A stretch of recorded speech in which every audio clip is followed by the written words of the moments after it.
प्रश्न ये है कि माननीय मंत्री द्वारा प्रस्तुत सामूहिक संकल्प को स्वीकृत किया जाए। जो सदस्य इसके पक्ष में हाँ कहें, जो सदस्य विरोध में ना कहें। मेरे विचार में निर्णय हाँ वालों के पक्ष में हुआ। सामूहिक संकल्प स्वीकृत हुआ। मान्यवर, संविधान के अनुच्छेद 356(1) के अंतर्गत राष्ट्रपति महोदय द्वारा 13 फरवरी 2025 को जारी की गई उद्घोषणा का अनुमोदन करने का मैं प्रस्ताव लेकर सदन के सामने आया हूं। मान्यवर, हम सब जानते हैं कि हाईकोर्ट के एक फैसले के कारण मणिपुर में दो समुदायों के बीच में आरक्षण संबंधी विवाद के कारण एक जातीय हिंसा का उद्भव हुआ। मान्यवर, ये रायट्स नहीं है, ना टेररिज्म है। ये हाईकोर्ट के एक फैसले के इंटरप्रिटेशन के कारण दो समुदायों के बीच में जातीय हिंसा हुई। सभी सदस्यों ने इस पर काफी चिंता व्यक्त की है मान्यवर, और उन्होंने कहा कि भाई तुरंत शांति हो, पुनर्वास के लिए तुरंत प्रयास किए जाएं,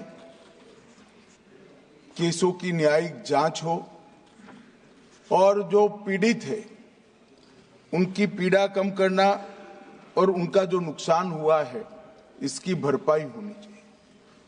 मान्यवर, दिसंबर, जनवरी, फरवरी और मार्च 4 महीने से वहां पर हिंसा नहीं है। और जहां तक कैंपों का सवाल है, पहले से ही इसके अंदर खाने पीने की व्यवस्थाएं, दवाइयां, मेडिकल सुविधाएं, ये सब सुनिश्चित कर लिया गया है। टेक्निकल एजुकेशन, मेडिकल एजुकेशन की वहां पर ऑनलाइन व्यवस्था हो चुकी है। प्राइमरी एजुकेशन के लिए कैंपों के लिए अंदर ही वहां पर वर्ग लगाए गए हैं, जहां इनकी पढ़ने की सुविधा करने का प्रयास किया गया। मैं नहीं कहता कि ये सुविधा अपने घर में रहकर बच्चा पढ़ता है इतनी अच्छी है, मगर हम सब जानते हैं मान्यवर, जब जातीय हिंसा होती है तब ये सारे प्रश्न खड़े होते हैं। मुझे लगता है कि इसको पार्टी के साथ एकदम जोड़ना नहीं चाहिए। मैं इस तरह का जवाब भी देना नहीं चाहता सदन में कि आपके समय में इतनी हिंसा हुई थी, हमारे समय में इतनी हुई, आपके समय से हमारे समय में कम हुई है। हिंसा होनी ही नहीं चाहिए। इसमें इन प्रिंसिपल किसी की इस सदन में असहमति नहीं है, परंतु पिक्चर इसी तरह से खड़ा करने का प्रयास किया कि भाई भाजपा के शासन में ही जातीय हिंसा हुई है।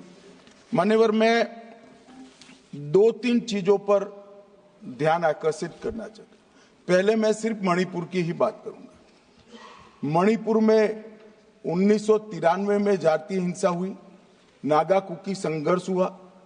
93 से 98 तक 5 साल तक चला, 750 मौतें हुई। और मान्यवर, इसके अंदर छूट-फूट घटनाएं 1 दशक तक चलती रही। मैं ये नहीं कहता कि 1 दशक तक चली थी, हमारा कम हुआ है। हम तो ऐसा मानते हैं हमारे समय में जरा भी नहीं होना चाहिए था, मगर एक दुर्भाग्यपूर्ण फैसला आया और इसके कारण हिंसा बढ़ी। इसको तत्काल कंट्रोल कर दिया गया। जो 260 मौतें हुई है मान्यवर, इसमें से 80% पहले 1 महीने के अंदर ही हुई। 80%। बाकी सारी मौतें बाकी महीनों में होती गई। मान्यवर, कुकी पाइते संघर्ष हुआ 97-98 में। 50 से ज्यादा गांव नष्ट कर गए, 40,000 लोग विस्थापित हुए, 352 लोग मारे गए, सैकड़ों घायल हो गए, 5,000 घर जलाए गए। मतई पंगल संघर्ष हुआ 1993 में। उस वक्त 100 से ज्यादा मृत्यु हुई थी और 6 माह तक हिंसा चली। अब मैं चित्र इस तरह से खड़ा कर दिया गया कि भारतीय जनता पार्टी विफल हो गई। मैं इतना ही कहना चाहता हूं, ये तीनों हिंसा, बड़ी बड़ी हिंसा, 10 साल, 3 साल और 6 माह और सैकड़ों मृत्यु, इससे भी ज्यादा, वो इंडी अलायंस के शासन में तीनों वक्त आपके ही प्रधानमंत्री थे और उसके बाद भी नहीं गए, कोई गृह मंत्री भी नहीं गया। जो मुद्दे उठाते हैं उनको मेरा सिर्फ छोटा सा वास्तविकता मैं बताना चाहता हूं। और मान्यवर, ये तो जातीय हिंसा थी। हमारी सरकार आई 2017 में, उसके पहले 5 साल में एवरेज 1 साल के अंदर 212 दिन मणिपुर बंद रहा है मान्यवर। कोई जातीय हिंसा नहीं थी। लगभग 1000 से ज्यादा एनकाउंटर हो गए। सुप्रीम कोर्ट को संज्ञान लेना पड़ा था मान्यवर। हमारे 6 साल में एक भी दिन बंद नहीं रहा, ब्लॉकेड नहीं हुआ, हिंसा नहीं हुई। जब एक विशिष्ट परिस्थिति हुई कि सुप्रीम कोर्ट के एक जजमेंट का इंटरप्रिटेशन दोनों समुदायों ने अपने अपने खिलाफ किया, अरे हाईकोर्ट के, और 2 ही दिन में हिंसा भड़क गई। और एक ये भी कहा गया कि इसको नजरअंदाज किया गया। जिस दिन जजमेंट आया उसी दिन यहां से कंपनियां वायुसेना के विमान में मान्यवर वहां रवाना कर दी। कोई नजरअंदाज नहीं किया। इस सब में हम सबकी संवेदनाएं बराबर है भाई, होनी ही चाहिए। परंतु मेरा आप सभी से भी विनंती है कि सरकार शांति प्रस्तापित करने के सभी प्रयास, उच्चतम प्रयास कर रही है। कृपया इसको पॉलिटिसाइज न करिए, और पॉलिटिसाइज करना है तो फिर डिबेट होगी, उसमें जवाब भी पॉलिटिकल देना पड़ेगा। मगर मैं ये नहीं चाहता मान्यवर। मैं चाहता हूं जिसका भी मृत्यु हुआ है, इस सदन ने उसके प्रति सम्मान रखना चाहिए, संवेदना रखनी चाहिए, मन में दर्द भी रखना चाहिए। राष्ट्रपति शासन आने के बाद दोनों समुदायों से चर्चा भी हुई। 2 मीटिंग दोनों समुदायों के सारी संस्थाओं से अलग अलग हुई है, और बहुत कम समय में एक संयुक्त मीटिंग भी भारत सरकार के गृह विभाग के अधिकारियों के साथ होगी। हम इसका रास्ता ढूंढने का प्रयास भी कर रहे हैं। मगर पहली चिंता शांति प्रस्तापित करने की है। जैसा मैंने कहा, 4 महीने से एक भी मौत नहीं हुई है, 2 इंजर्ड हुए हैं, और परिस्थिति बाय एंड लार्ज कंट्रोल में। मैं नहीं कहता संतोषजनक है। जब तक ये विस्थापित कैंपों में रहे तब तक संतोष होने का सवाल ही नहीं। पुनर्विसान पैकेज पर भी अभी चर्चा चल रही है मान्यवर। और आज तो मैं सदन के सामने मान्यवर ये राष्ट्रपति शासन का अनुमोदन कराने के लिए आया हूं।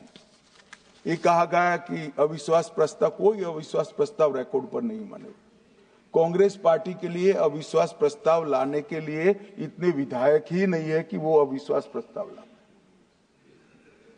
ये हमारे मुख्यमंत्री ने इस्तीफा दिया, फिर राज्यपाल ने भाजपा के 37, एनपीपी के 6, एनपीएफ के 5, जेडीयू के 1 और कांग्रेस के 5 सदस्यों से चर्चा करी।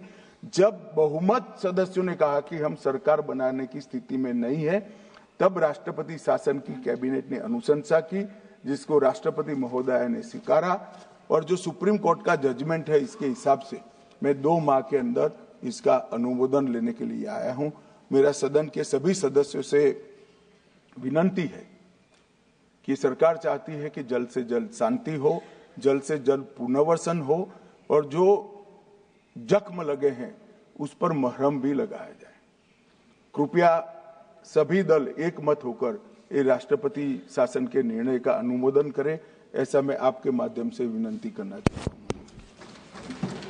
प्रश्न ये है कि माननीय मंत्री द्वारा प्रस्तुत सामूहिक संकल्प को स्वीकृत किया जाए। जो सदस्य इसके पक्ष में हाँ कहें, जो सदस्य विरोध में ना कहें। मेरे विचार में निर्णय हाँ वालों के पक्ष में हुआ। सामूहिक संकल्प स्वीकृत हुआ। माननीय सदस्यों, आज आप सब ने इतनी देर तक बैठकर सार्थक चर्चा की, शांतिपूर्ण तरीके से सारी कार्यसूची को समाप्त किया। इसके लिए मैं सभी माननीय सदस्यों को, सभी दल के नेताओं को इसके लिए धन्यवाद देता हूं।